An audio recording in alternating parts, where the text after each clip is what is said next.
my name is Arvind Gupta and we are going to start photosynthesis from the beginning to how it happens, कैसे होता है, कहाँ होता है, क्या क्या चीज़ों की ज़रूरत पड़ती है और किस तरह से हम लोग फोटोसिंथेसिस के अंदर की फिजियोलॉजी को समझेंगे, कहाँ होता है और कैसे होता है। ठीक है, let's start with the beginning.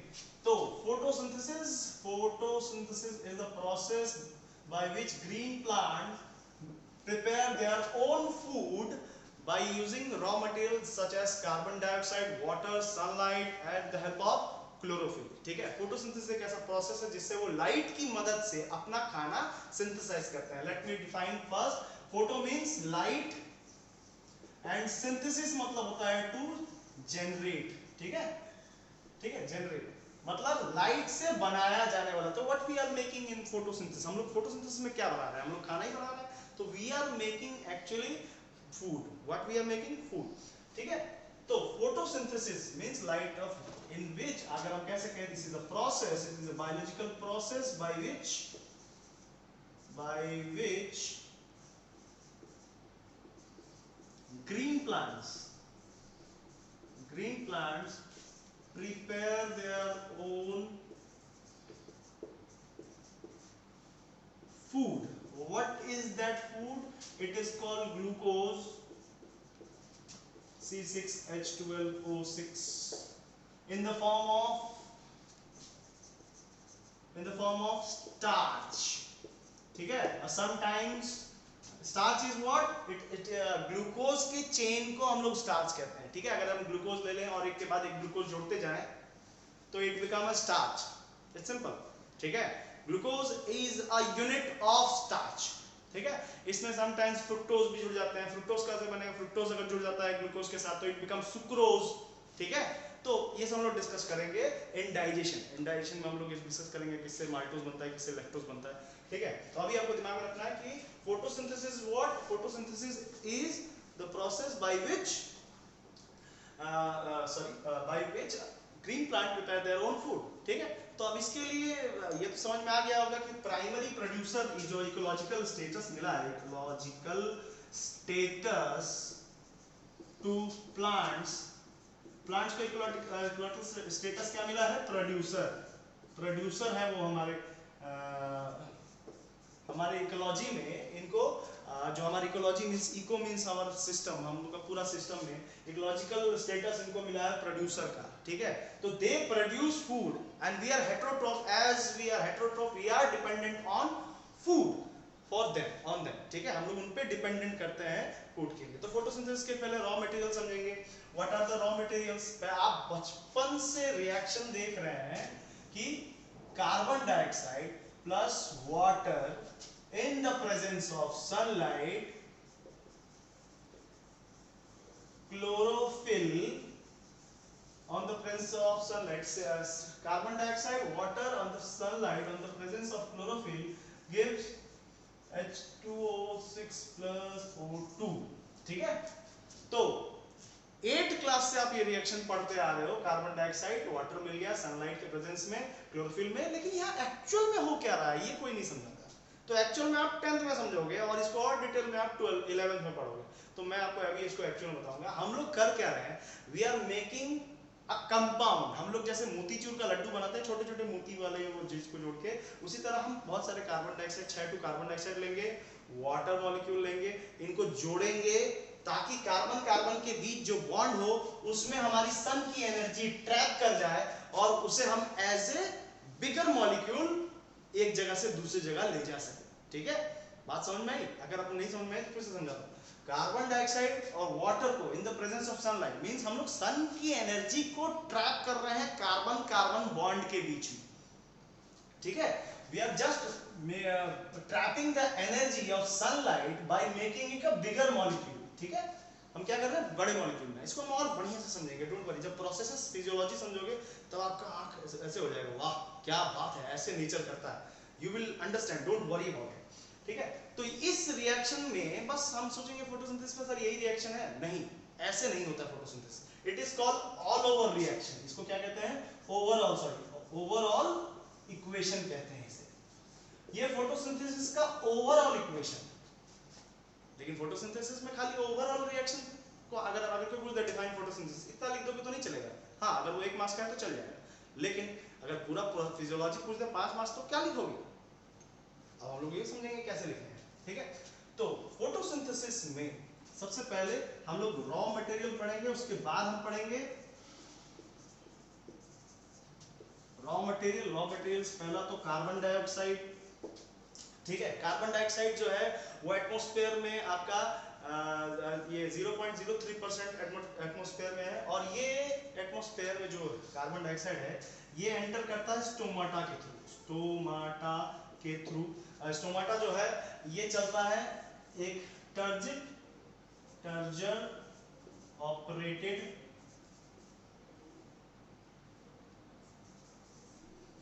Well, इसको हम लोग कह सकते हैं टर्जर ऑपरेटेड गेट भी बोल सकते हैं इसको हम लोग, ठीक है।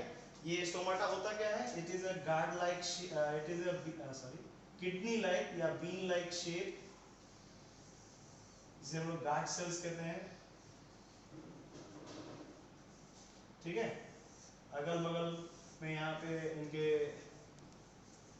सेल्स होते हैं। ये generally in the case of dicot plants ये लोअर लेवल में ज्यादा पाए जाते हैं, और इन मोनोकॉट दोनों लेवल दोनों प्लांट के ऊपर वाले पोर्शन और नीचे वाले पोर्शन दोनों में बराबर मात्रा में रहते हैं, ठीक है। दिस स्टोमाटा, अब ये स्टोमाटा हम समझते हैं, ठीक है। स्टोमाटा जो है इसको पहले समझ लेते हैं, उसके बाद हम लोग आगे बढ़ते हैं फोटोसिंथेसिस में।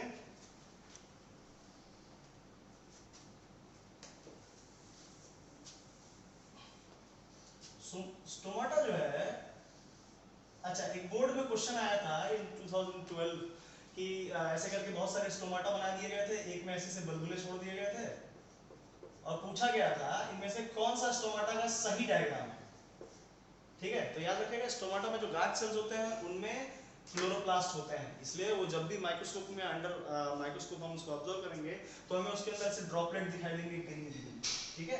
तो याद रखिएगा जब भी स्टोमाटा बनेगा वो ऐसा बनेगा, और उसके अंदर ऐसे डॉट डॉट ड्रॉपलेट्स होंगे यानी कि क्लोरोप्लास्ट होंगे, ठीक है। तो ये गार्ड सेल्स है। अब ये गार्ड सेल्स कहाँ होते हैं प्लांट में, प्लांट के पत्तों में, वो मैं आपको बताऊंगा, इसको याद रखिएगा, ठीक है।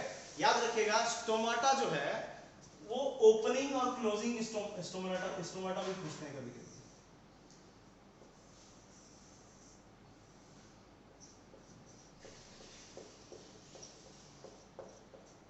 अब देखो बहुत सिंपल, अगर हम देखें तो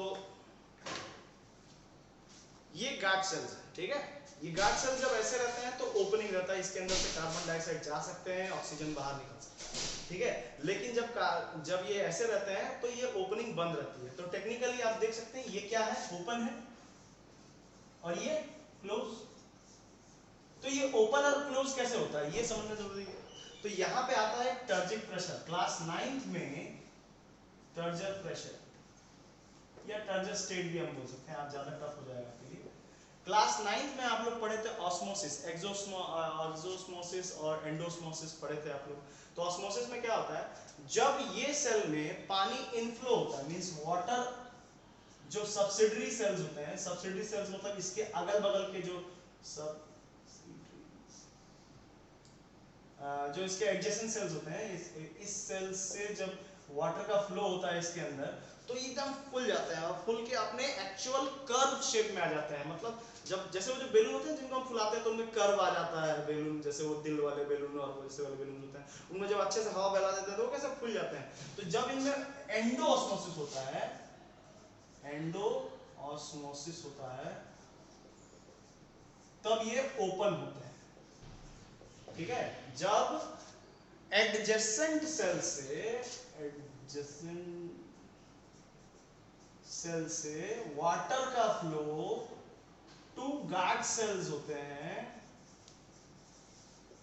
तब स्टोमाटा का स्टेट क्या होता है, ओपन होता है, ठीक है। बात समझ में आई। Means the opening and closing of stomata is totally depend upon the water level of the plant. मतलब वाटर पानी का जो इसके अंदर इंपॉर्टेंस है वो बहुत ज्यादा है। अगर पानी ज्यादा होगा तो ये फुल के अच्छे से अपने शेप में आ जाएगा, ठीक है। और जैसे ही बेलून में हम पिच मारते हैं वो फिर से रेगुलर शेप में हो जाता है।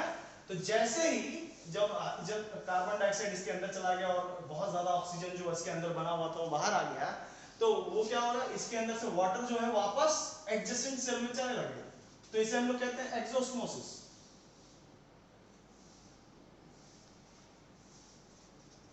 जब एक्सोस्मोसिस होगा मतलब कि गार्ड सेल से flow of water from guard cell to adjacent cells, तो क्या हो जाएगा, ये क्लोज हो जाएगा। मतलब वाटर का लेवल जब वापस यहां से बाहर निकलने आएगा तो गार्ड सेल जो है वो अपना शेप खो देंगे, और शेप खो देंगे तो वो बंद हो जाएंगे। ठीक है, ठीक है। इसी तरह से कार्बन डाइऑक्साइड को लीफ के अंदर लिया जाता है, गार्ड सेल खुलेंगे, कार्बन डाइऑक्साइड अंदर जाएगा, ठीक है, और ये कैसे होगा, बाहर जब उसमें से ऑक्सीजन उस दौरान बाहर होगा, और जब वाटर का लेवल गार्ड सेल में कम हो जाएगा तो ये बंद हो जाएंगे। ठीक है, समझ लो कि एक्सोस्मोसिस के दौरान जब flow of water guard cell से एडजेसेंट सेल में जाता है तो ये अपना शेप खो देता है और स्टोमाटा क्लोज हो जाता है। ठीक है, बात समझ में आई। तो कभी कभी क्वेश्चन ये भी आता है, in which state the flow of water, what happen, flow of water के साथ क्या होता है जब ये टमाटर क्लोज होता है तो बाहर सेल से बाहर जाता है तब, या सेल के अंदर आता है तब, या वाटर से कोई लेना देना नहीं है, या नन ऑफ दिस, ऐसे करके क्वेश्चन आता है। तो आपको ये पता होना चाहिए गार्ड सेल तभी खुलेगा जब उसके अंदर वाटर बढ़ेगा, और वाटर जब बढ़ता है तो टर्जिक प्रेशर मतलब होता है प्रेशर, टर्जिक स्टेट मतलब होता है प्रेशर ऑन सेल वॉल। मतलब हम जब सेल के अंदर इतना पानी भरेंगे कि वाटर का जो प्रेशर है वो उसके वॉल पे रहेगा, तब वो क्या एक परफेक्ट शेप लेगा। जब बेलून को हम फुलाते हैं तो क्या अंदर हवा जो है वो बाहर की तरफ निकलने की कोशिश करता है, जिसकी वजह से उसका वॉल एक सेटअप में रहता है। ठीक है, तो इसको हम लोग कहते हैं टर्जिक स्टेट। क्या स्टेट कहते हैं, टर्जिक स्टेट। जब वाटर पूरा अपने लिमिट में होगा, हम डालते जाएंगे तो क्या होगा, ये पूरा टाइट हो जाएगा, ये अपने शेप में आ जाएगा, और जब इसमें से निकाल देंगे तो ये इरेगुलर शेप में आ जाएगा। तो आपको समझ में आ गया होगा ओपनिंग एंड क्लोजिंग कैसे होता है। ठीक है, ओपनिंग करने के लिए कौन सा स्टेट होता है, एंडोऑस्मोसिस। मतलब पानी, एंडो मींस क्या, इनसाइड, एंडो मींस जिनको नहीं पता एंडो मतलब आप लोगों को उस दिन बताया था इनसाइड। जब पानी अंदर की तरफ जा रहा है गार्ड सेल्स में तो ओपन हो रहा है आपका स्टोमाटा, और जब उसमें से पानी बाहर की तरफ जा रहा है दूसरे सेल्स में तो उसे हम लोग एक्सोस्मोसिस कहते हैं, और इस समय स्टोमाटा क्लोज हो जाता है। Got it. तो आपको ये समझ में आ गया होगा किस तरह से स्टोमाटा खुलता या बंद होता। इट इज एपरेचर, याद रखना ये दो गार्ड सेल्स हैं जो एक मिल्क जो मिल के स्टोमाटा कहलाते हैं। ठीक है, there are two guard cell जो मिल के स्टोमाटा कहते हैं। ये नहीं कि आपको ऑक्सीजन का एक्सचेंज, कार्बन डाइऑक्साइड का एक्सचेंज कहाँ होता है, exchange of carbon dioxide through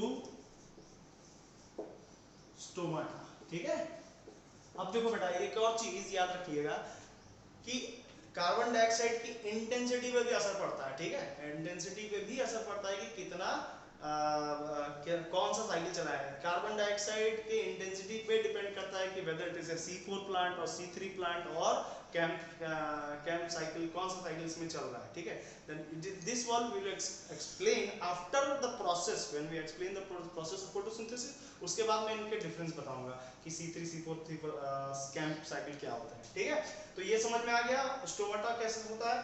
अब आते हैं हम लोग नेक्स्ट वाटर पे। ठीक है, water is also very essential raw material जो हमें चाहिए। आप इसका इंपॉर्टेंस यही समझ सकते हो कि अगर वाटर ना होता तो स्टोमाटा खुलता ही नहीं, और वाटर के बिना तो हमारा ये ओवरऑल रिएक्शन कभी पूरा हो ही नहीं सकता। ठीक है, वाटर समझ में आ गया होगा आपको। अब आते हैं हम लोग क्लोरोफिल।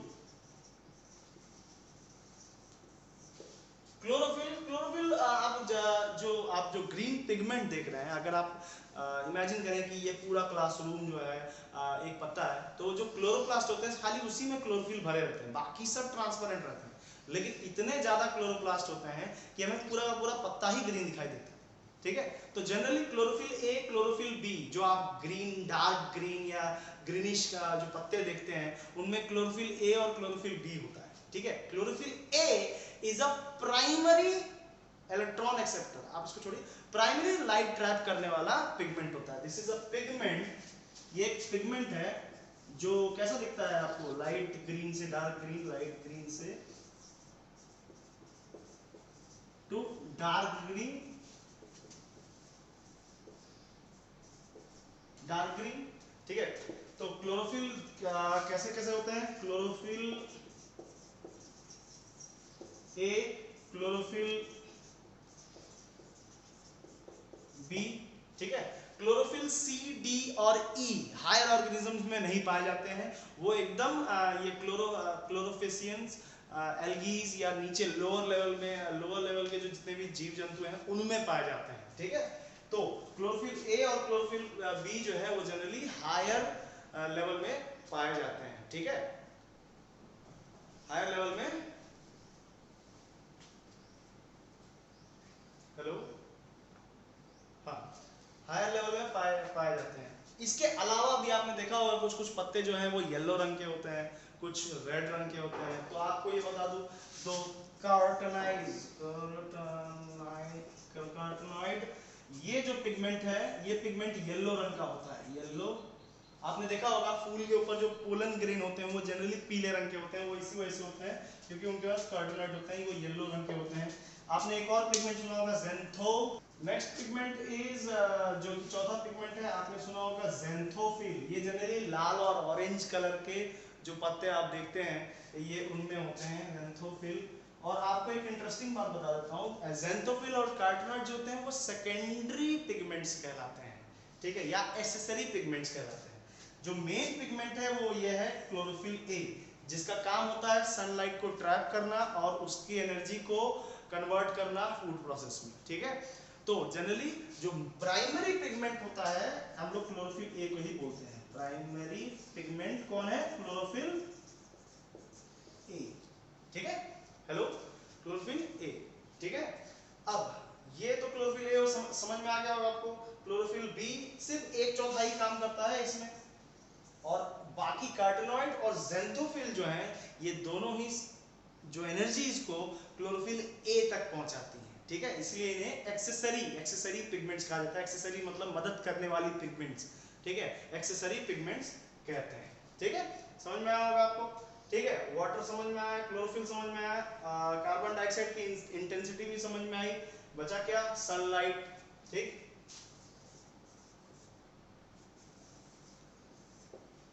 सन, तो सनलाइट जो है, सन की जो रेडिएशन है ये एक इलेक्ट्रोमैग्नेटिक वेव हैं जो हमारे धरती में पड़ते हैं, और जो फोटोसिंथेसिस जो कुल जितनी भी सनलाइट पड़ती है उसमें सिर्फ 1% ही हमारे जितने भी पौधे हैं वो सारे इस्तेमाल करते हैं एज फोटोसिंथेटिक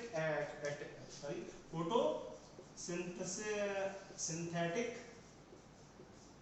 एक्टिव रेडिएशन,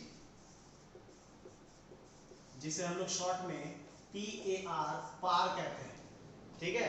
जितनी टोटल सनलाइट है उसमें सिर्फ 1% ही इस्तेमाल होता है, which is called photosynthetic active radiation. और ऑब्वियसली आप जानते हो विबग्योर सुने होंगे, रेनबोज वाला, जिसमें violet, yellow, red, green, blue, indigo, ये सारे कलर होते हैं। तो इन सब की जो वेवलेंथ होती है जो फोटोसिंथेसिस में चाहिए होता है वो 390 नैनोमीटर से लेके 700 नैनोमीटर तक की वेवलेंथ हमें चाहिए होती है। टेक्निकली अगर हम लोग इंटेंसिटी से बोला जाए तो it is called 3000 to 2000 lux luminous intensity. Lux एक यूनिट है लुमिनस इंटेंसिटी या लाइट को मेजर करने का। ये कोई साबुन का वो नहीं है, आप साबुन मत समझ लीजिएगा। कैंडेला होता है स्टैंडर्ड यूनिट, लेकिन लक्स को भी हम लोग एज ए यूनिट इस्तेमाल करते हैं, ठीक है। तो lux is a unit of luminous intensity, ठीक है। साबुन की बात नहीं कर रहा हूँ मैं, याद रखिएगा। तो इतना हमें 2000 से 3000 लक्स लाइट चाहिए होता है for the process of photosynthesis. अब आपके दिमाग में कई सवाल आ रहे होंगे कि कैसे कैसे क्या होता है। तो हम लोग सब ये सारे बस पजल्स के टुकड़े हैं, इन सब को अब हम मिलाएंगे to understand the process of photosynthesis, ठीक है। तो आप लोगों को रॉ मटेरियल समझ में आ गया। अब हम लोग एक और एक्सपेरिमेंट, 2-3 एक्टिविटीज हैं एनसीईआरटीज में जिनसे मल्टीपल क्वेश्चंस आते हैं, तो वो भी डिस्कस कर ही लेते हैं। उसके बाद एक ही बार हम लोग सीधे प्रोसेस में आएंगे कि फोटोसिंथेसिस कैसे होता है। बिलीव मी, आप लोग इंटरेस्टेड हो जाओगे एकदम से कौन सी।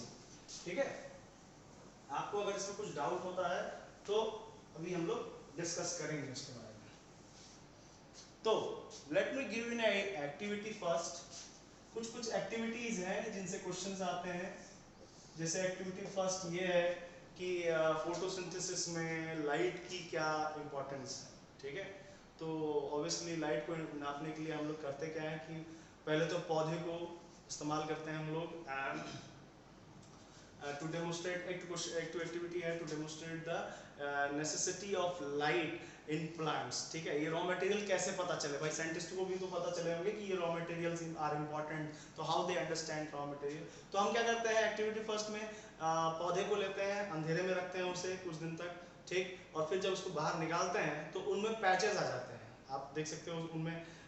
जब आप डीक्लोरिफिकेशन होगा, डीक्लोरिफिकेशन मतलब क्लोरोफिल जब लाइट नहीं होने की वजह से फोटो सिंथेसाइज नहीं कर पाएगा, जिसकी वजह से वो कुछ पोर्शन तो ग्रीन रहेगा, बाकी पोर्शन येलो हो जाएंगे। ठीक है, तो हम क्या करते हैं, इनको एज ए पेन से लेके हमने ऐसे से लाइन खींच देना है कि कहाँ से कहाँ तक येलो हुआ है। ठीक है, फिर हम क्या करेंगे, इसे उबलते हुए पानी में डालेंगे, फिर then we will make it out and put into 70% ethanol. 70% ethanol के बाद हम लोग फिर से उठाएंगे इसे और बॉयल वाटर में डिप करके इसमें हम लोग आयोडीन डालेंगे। जब आयोडीन डालेंगे तो वो पोर्शन ग्रीन थे और जिन्हें हमने मार्क करके रखा होता वो तो वो ग्रीन रहेंगे, क्योंकि वहाँ का स्टार्च अभी इस्तेमाल नहीं हुआ है। लेकिन जहाँ का स्टार्च इस्तेमाल हो गया है वहाँ पे जैसे ही आयोडीन पड़ेगा वो जगह ब्लू और ब्लैक कलर की हो जाएगी। ठीक है, तो इससे क्या पता चलेगा, इसका एक और इससे ये पता चलेगा कि जहाँ पे लाइट इतने दिन जो जगह पे जो स्टार्च है वो यूटिलाइज हो चुका है अंधेरे में रहने की वजह से, उसके बाद हम लोग निकाल के जब उसको चेक करते हैं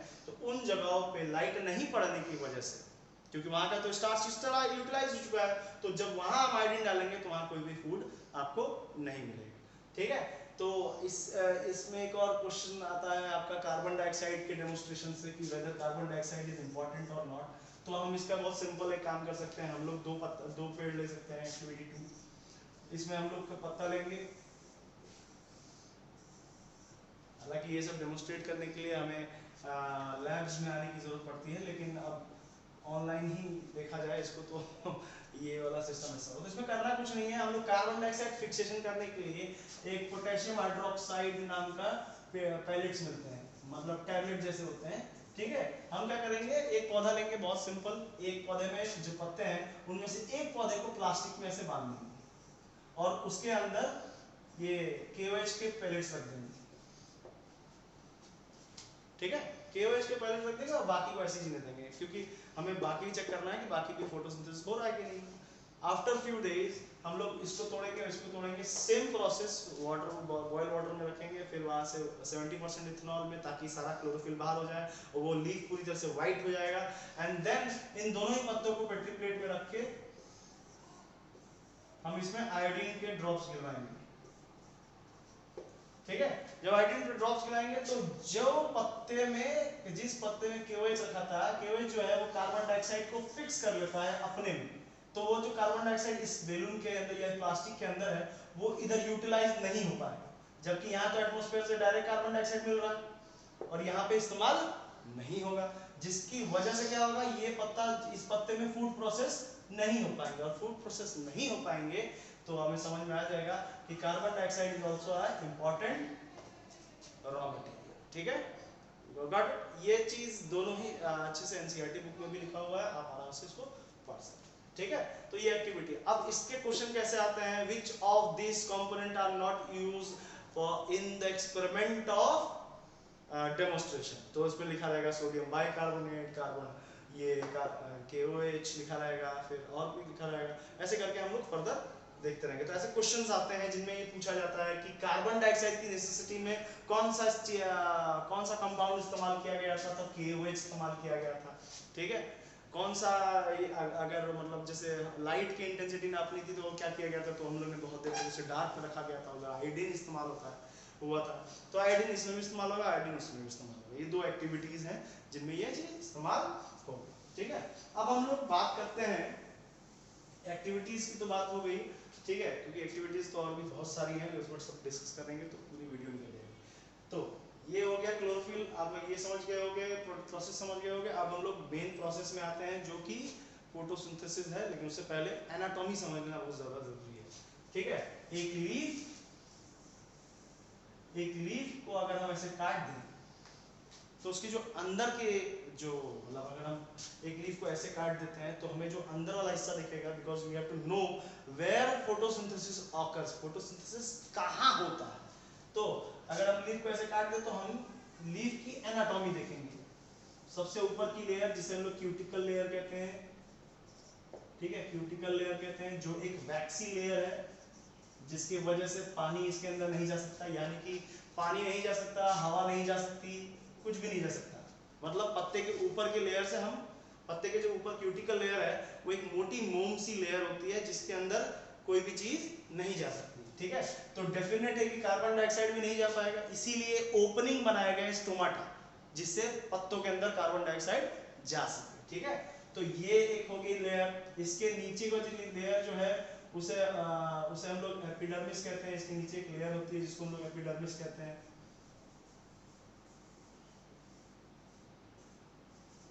एपिडर्मिस,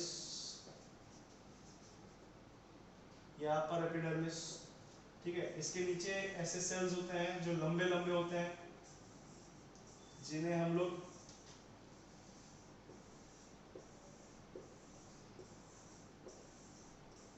पेडिसेड सेल्स कहते हैं। वॉक्यूल्स बहुत बड़े बड़े होते हैं।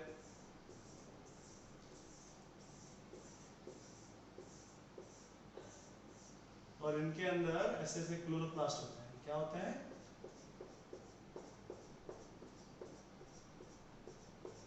ऐसे करके क्लोरोप्लास्ट होते हैं। इन्हें हम लोग ये ऐसे हम लोग कहते हैं, ठीक है।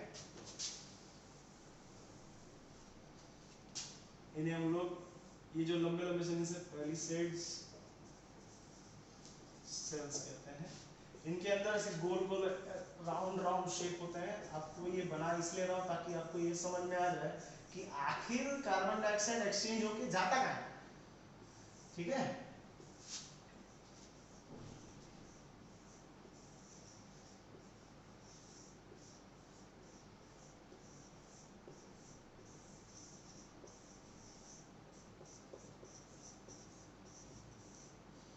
ठीक है, तो ये जो गोल गोल सेल्स हैं इन्हें हम लोग मेसोफिल सेल्स कहते हैं। मेसोफिल सेल्स कहते हैं। ये दोनों ही ये फोटोसिंथेसिस एक्टिव सेल्स हैं। फोटोसिंथेसिस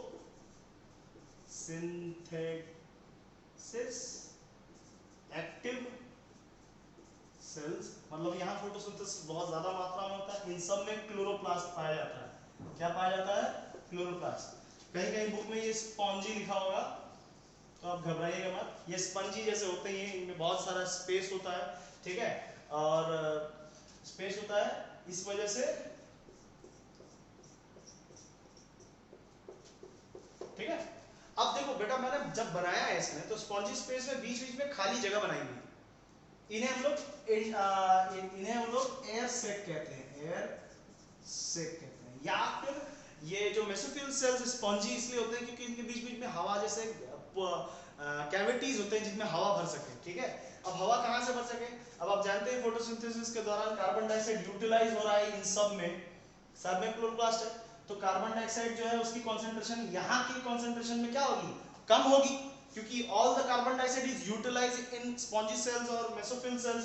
तो हमेशा यहाँ पे कार्बन डाइऑक्साइड की कंसंट्रेशन क्या होगी? हमेशा घटी हुई रहेगी। तो जब भी स्टोमाटा खुलेगा, carbon dioxide get enter to the pore, to the air sac, है कि नहीं। एंड अब इन सब में फोटोसिंथेसिस हो रहा है। तो हम लोग फोटोसिंथेसिस का ओवरऑल रिएक्शन पढ़े थे ना, याद है आपको? H2O ऐसे करके सनलाइट, क्लोरोफिल मिला था, ग्लूकोज प्लस ऑक्सीजन। तो ऑक्सीजन भी एक बाई प्रोडक्ट है। तो इन सब से जो ऑक्सीजन निकल रहा है उसकी वजह से ऑक्सीजन की कंसंट्रेशन यहाँ हाई होगी, यहाँ कार्बन डाइऑक्साइड की कंसंट्रेशन कम होगी। तो जैसे ही ये ओपनिंग खुलता है स्टोमाटा वाला, कार्बन डाइऑक्साइड फटाक से एटमॉस्फेयर से अंदर, हाँ, और कार्बन डाइऑक्साइड की कंसंट्रेशन भगा के ज्यादा है तो वो क्या होगा? फट से बाहर आएगी। तो इस तरह से कार्बन डाइऑक्साइड या एक्सचेंज ऑफ गैस होता है फ्रॉम एटमॉस्फेयर टू लीव। आपको समझ में आ गया होगा, एटमॉस्फेयर स्टोमाटा का इंपॉर्टेंस समझ में आ गया। स्टोमाटा खुलता है तो यहाँ जो कॉन्सेंट्रेशन ऑफ कार्बन डाइऑक्साइड होती है गिरी हुई रहती है, वो एटमॉस्फेयर से कार्बन डाइऑक्साइड निकलता था सिंपल डिफ्यूजन से, simple diffusion, higher concentration to lower concentration. Carbon dioxide की यहाँ कॉन्सेंट्रेशन हाई रहेगी, यहाँ कॉन्सेंट्रेशन लो रहेगी, तो यहाँ से कार्बन डाइऑक्साइड अंदर की तरफ जाएगा। यहाँ ऑक्सीजन की कॉन्सेंट्रेशन ज्यादा रहेगी बिकॉज यहाँ पे फोटोसिंथेसिस हो रहा, बाय प्रोडक्ट में ऑक्सीजन निकल रहा, तो वो क्या हो रहा होगा, बाहर एयर सेक में उसकी कॉन्सेंट्रेशन बढ़ेगी, बाहर कम होगी तो अंदर से बाहर की तरफ होगा। इसको हम लोग कहते हैं एक्सचेंज ऑफ